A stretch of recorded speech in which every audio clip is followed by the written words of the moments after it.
Hello everyone, আসসালামু আলাইকুম। মাছের লাইফস্টাইলে আরও একটি নতুন ভ্লগে তোমাদের সবাইকে জানাই স্বাগত। সবাই কেমন আছো? আশা করি সবাই ভালো আছো এবং সুস্থ আছো। আর আমরাও আল্লাহর অশেষ রহমতে আলহামদুলিল্লাহ ভালো আছি। সকাল সকাল ভ্লগটি শুরু করেছিলাম ওই নাস্তা বানানোর সময় থেকেই। তো আজকে আম্মা বানিয়েছিল রুটি, সেমাই, আলু ভাজা। তো আমাদের খুব একটা খেতে ইচ্ছে করছিল না সেগুলো, তাই সবাই মিলে রুটিগুলোকে এগরোল বানিয়ে নিচ্ছি। আমরা কিন্তু মাঝে মধ্যে রুটিকে পরোটা বা এগরোল এভাবে বানিয়ে খাই। তো চলো সেইটাই তোমাদের সঙ্গে একটু শেয়ার করে নিই। প্রথমে একটা ডিমকে ফেটিয়ে নিয়েছিলাম, তারপর যেরকমভাবে এগরোল বানানো হয় সেম প্রসেসেই করেছি, জাস্ট এটা রুটি দিয়ে। খেতে কিন্তু মন্দ হয় না, বেশ ভালোই লাগে। আর সবাই মিলে যদি এই রকম খাবার পায় তাহলে কি কেউ রুটি খেতে চাইবে বলো তো? সবাই মিলে হামলে পড়েছি এই এগরোলের ওপরে। একে একে সব এগরোলগুলো ভাজা হয়ে গিয়েছে। এবার ভাবলাম যে কিছু রুটিকে পরোটাও বানিয়ে নিই, কারণ কেউই খাবে না রুটি। আর রুটিটা সত্যি বলছি আমারও খুব একটা পছন্দের নয়, তবে প্রত্যেকদিন তো পরোটা, এগরোল এগুলো খাওয়া ঠিক না। এগুলো শরীরের পক্ষে অনেকটাই ক্ষতিকর। একে একে সব পরোটা, এগরোল এগুলো বানানো হয়ে গিয়েছে। তোমরা যদি না ট্রাই করে থাকো আমার এগুলো ফলো করে ট্রাই করতে পারো, বেশ মন্দ হবে না। তো একে একে সব বানিয়ে নেওয়ার পরে এবার এগরোলটাকে জাস্ট রেডি করে নেব। এখানে কিছু শসা কুচিয়েছিলাম আর কিছু কাঁচা লঙ্কা আর পেঁয়াজ। বাড়িতে গাজর ছিল না, যাই ছিল তাই দিয়েই বানাচ্ছি। তো এখানে প্রথমে দিয়ে দিলাম শসা, তারপরে দেব কিছু পেঁয়াজ, কিছু লঙ্কা আর অল্প একটু লবণ ছড়িয়ে দেব। আর বাড়িতে জানো তো সসও ছিল না। তো কি করেছিলাম, ওই দানিশ, আহ্যান এরা তো কুরকুরে খায়। তো একটা কুরকুরে প্যাকেটের মধ্যে সস থাকে, তো সেই সসটাকে আমরা মাঝে মধ্যে রেখে দিই প্রত্যেকদিন। তো ওরা খায় না সসটা, আর বাচ্চাদের সস খাওয়ানো খুব একটা ভালোও নয়। তো সেই সসটাই আজকে কাজে লেগে গেল। সত্যি বলছি কিছু কিছু জিনিস প্রয়োজনে খুব কাজে আসে, আবার কোনো কোনো সময় মনে হয় এটা একটা অপ্রয়োজনীয় জিনিস। কিন্তু আমি বেশিরভাগ জিনিসগুলোই সুন্দর করে সযত্নে রেখে দিই, পরবর্তীতে আমি কাজে লাগাতে পারি।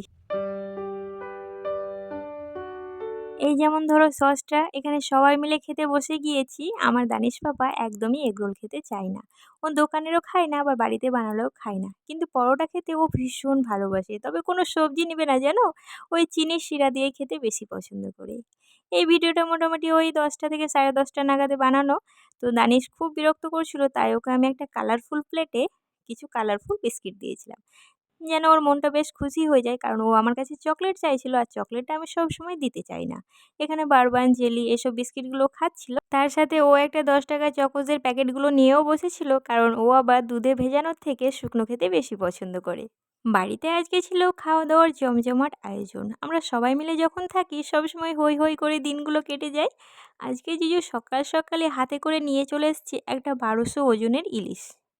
বেশ আনন্দিত হচ্ছিলাম, কারণ ইলিশ মাছ খেতে আমি বড্ড ভালোবাসি। আর জিজু তো বলতে পারো ইলিশ লাভার, মানে ইলিশ ওর এত পছন্দের। তবে যে সে ইলিশ নয়, ও টাটকা তরতাজা ইলিশটাই খেতে বেশি পছন্দ করে। আগের ভিডিওতে নিশ্চয়ই তোমরা দেখেছো যে জিজু দাঁড়িয়ে থেকে মাছটা ধরে নিয়ে আসে, মানে ধরানো করায়, তারপর জিজু হাতে করে নিয়ে আসে। তো এখানে দিদি সব মাছগুলোকে কেটে নিচ্ছে। প্রত্যেকবার তো এমনি কাটা হয়, এবার আমরা দুটো কলাপাতা নিয়ে এসেছিলাম। কলাপাতাতে সুন্দর করে কেটে একটু ডেকোরেশন করেছিলাম তোমাদের জন্য, জাস্ট ভিডিও করার জন্যই। তো দেখো মাছগুলো একে একে দিদি সব কেটে নিয়েছে, আর চারিদিকে ঘিরে বাড়ির সবাই মিলে দেখছি। এমনকি জিজু পর্যন্ত সেখানে দাঁড়িয়েছিল। মানে ইলিশ মাছ খেতেও যেমন পছন্দ করে, আবার কাটানো দেখতেও বেশি পছন্দ করে। আবার যার তার হাতের হলে হবে না, ওই দিদির হাতের কাটাটাই বেশি পছন্দ করে। সত্যি বলছি, ওয়াইফ বলে কথা। তো এদিকে দেখো আব্বু নিয়ে চলে এসেছিলো দেশি চিকেন আর গরুর মাংস। তো সেগুলোকে রেখে দেওয়া হলো, গরুর মাংসটা কষে রেখে দেওয়া হলো, আর দেশি চিকেনটা ফ্রিজে রাখা হলো, রাত্রে রান্না করা হবে। আর এদিকে একটা মিক্স সবজি আর আলু ভাজা বানানো হয়েছিল। আর দিদির হাতের একটা স্পেশাল ইলিশ মাছের ঝোল বানানো হবে। চলো রেসিপিটা এর আগেও শেয়ার করেছি, তবু একটু হালকা করে শেয়ার করেই ফেলি। আর মাছটা কাটার সময় অনেকগুলো বাসনপত্র নোংরা হয়েছিল, তো সেগুলোকে দিদি একটু ধুয়ে দিচ্ছে। আর কাজের ফাঁকে ফাঁকে এই কাজগুলো করে নিলে অনেকটা কাজ একসঙ্গে জমা হয়ে যায় না। তো এদিকে কড়াইটাকে গরম করে নিয়েছি, আর ইলিশ মাছের গায়ে লবণ হলুদ ভালোভাবে মাখিয়ে নিয়েছি। তেলটা যখন কষকষে গরম হয়ে আসবে তখন মাছগুলোকে দিয়ে হালকা এপিট ওপিট ভেজে নিতে হবে। বেশি ভাজার দরকার নেই, কারণ বেশি ভাজলে ইলিশ মাছের টেস্ট আবার হারিয়ে যায়। অনেকেই কাঁচা রান্না করে, আমাদের বাড়িতে আবার কাঁচাটা একদমই খেতে পারে না, তাই ওই একটু ভাজা হয়। তো এদিকে একটা বড় মাছের পিসটা উল্টাতে গিয়ে ভেঙে যাচ্ছিল। আসলে মাছগুলোর পিসগুলো হয়ে যাচ্ছে পাতলা, আর মাছের পেটে যে ডিমটা থাকে সেটা হয়ে যাচ্ছে মোটা। এই কারণে একটু অসুবিধা হচ্ছে। তবে ডিমের জন্যই টেস্টটা কিন্তু ভীষণ সুন্দর আসছে। একে একে দিদি সব মাছগুলো ভেজে নিচ্ছে।